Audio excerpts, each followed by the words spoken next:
भिडियोटी last जे दी देखिबो से निहाती भाବରେ ଜାଣିପାରିବ ଯେ ମୁଁ ଦିନ ସାରା କ'ଣ କରୁଛି।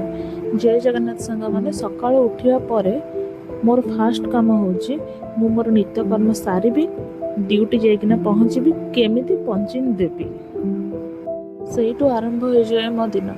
ଖରା ବର୍ଷା ଶୀତ କାକର ପ୍ରତ୍ୟେକ ଦିନ ଆପଣ ମୋତେ ପାଇବେ ସେଇ ଡିଜିଟାଲ ଡିସ୍ପେନ୍ସରୀରେ।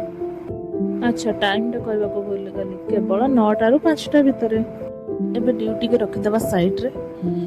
ଦେଖନ୍ତୁ, ପ୍ରତ୍ୟେକ ଜଣ ମଣିଷଙ୍କ ଜୀବନରେ କିଛି ନା କିଛି ପରିସ୍ଥିତି ତ ଚାଲିଥାଏ, କିଛି ନା କିଛି ସିଚୁଏସନ୍ ତ ଚାଲିଥାଏ ନିହାତି ଭାବରେ।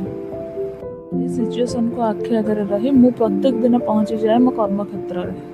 ଇମାନଦାର ଭାବରେ ମୁଁ ମୋର କାମ ସରେ ଆଉ ଘରକୁ ଫେରେ। ଯେଉଁ କାମ ଆପଣମାନେ ଭାବିବେନି କି ଆମେ ଯାଇକି ବସିକି ପଳାଇ ଆସୁଛୁ, ଆମ କାମ ତ ଘରକୁ ଆସିଲା ପରେ ବି ସରେନି। ପ୍ରତ୍ୟେକ ଦିନ ପରେ ଘରକୁ ଆସିଲା ପରେ ଭାବିଲି ବସିକି କିଛି ଆର୍ଟ କରିବି। ଆର୍ଟ କରୁ କରୁ ମୋର ଗୋଟେ କଥା ମନେ ପଡ଼ିଲା, କିଛି ପିଲା ଥାନ୍ତି ଯେଉଁମାନେ କୁହନ୍ତି କି ଆମ ଦ୍ୱାରା ଚିତ୍ର ହେବନି। ଏତିକି ମୁଁ କହିବି, ଯାହାର ଯେଉଁଥିରେ ଇଚ୍ଛା ଥାଏ ସେଇଟା ଆପେ ଆପେ ହେଇଯାଏ।